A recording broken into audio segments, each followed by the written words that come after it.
nidhiye hogaami Puntland in badan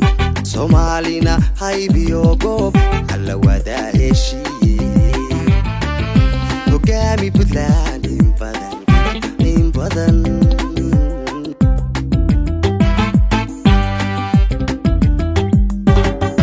adada furay hananka isbriyada horseeday himilada lahayo hadanbaad dhabaysay hambalyaan ku nidhiye hogaami Puntland in badan Soomaalina haybiyo goob alla wada heshiiye hogaami Puntland in badan taniyo in badan hogaami Puntland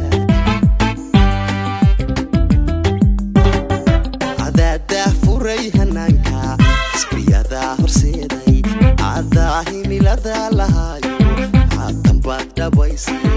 hambalyaan ku nidhiye hogaami Puntland in badan Soomaalina haybiyo goob alla wada heshiiye hogaami Puntland taniyo in badan hogaami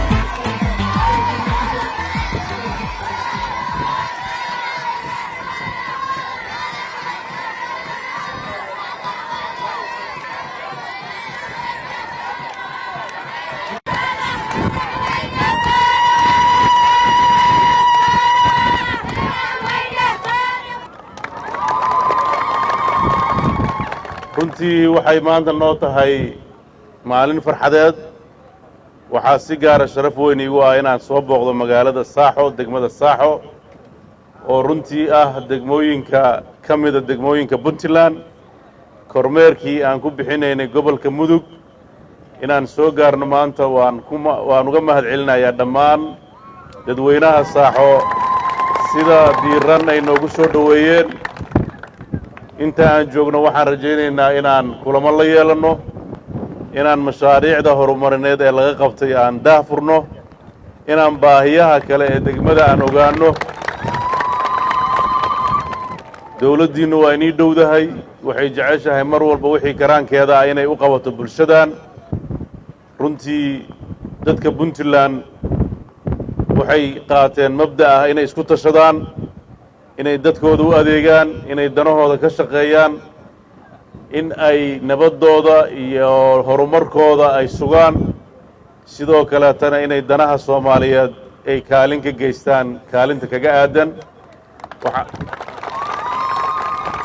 waxaan rajaynayaa magaaladan horumarka ka muuqda iyo bilicda ka muuqata waa isku tashiga dadka reer Puntland ay isku tashadeen dadka reer Puntland degaan kasta iyo degmo kasta ay joogaan dawladooda iyo shacabka degaankaas degan iyagoo iskaashanaya iyo deeq bixiyaasha runtii mar walba Soomaaliya la garab taagan horumarka ayay waxay jecel yihiin ummadooda inuu adeegaan waxyaabaha baahiyaha asaasiga ee bulshada u baahan tahay hadba wixii laga gaaranay in la qabto laakiin asaaska ugu muhiimsan oo Puntland ay xoogga saaraysa waxa waaye nabadda iyo deganaanshaha iyo wada noolaanshaha dadka reer Puntland iyo dadka kale ee dariska la ah waxaan u baahannahay nabadeenna inaan adkaysanno waxaan u baahannahay midnimadeenna inaan adkaysanno waxaan u baahannahay isku duubni inaan u wajahno caqabadaha faraha badan ee duruufaha marxaladaha la marayo ay keeneen sidaan uga gudbi lahayn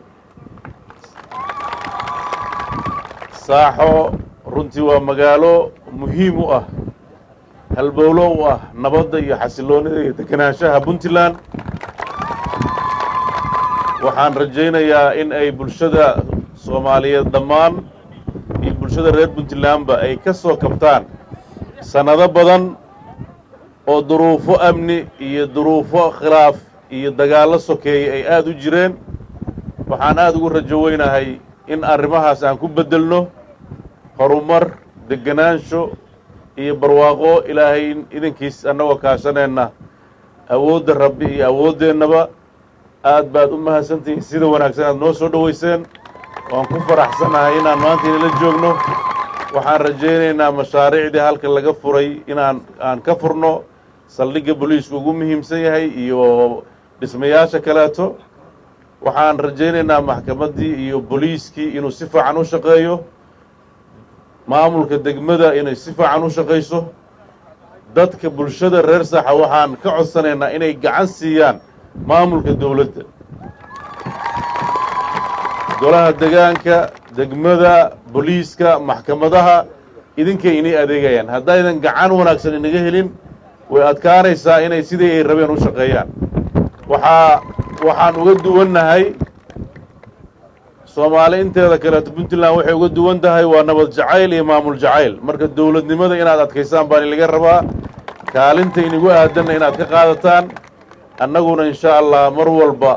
maamulka degmada iyo qaybaha kale dawladda ee u matalaya degmada iyagoo shaqadooda gudanaya ayay haddana dawladda dhexe il gaar ah ku hay doontaa magaalada Saaxo horumarkeeda iyo wanaageeda aad baad u mahadsantihiin wassalaamu calaykum waraxmatullaahi wabarakaatuh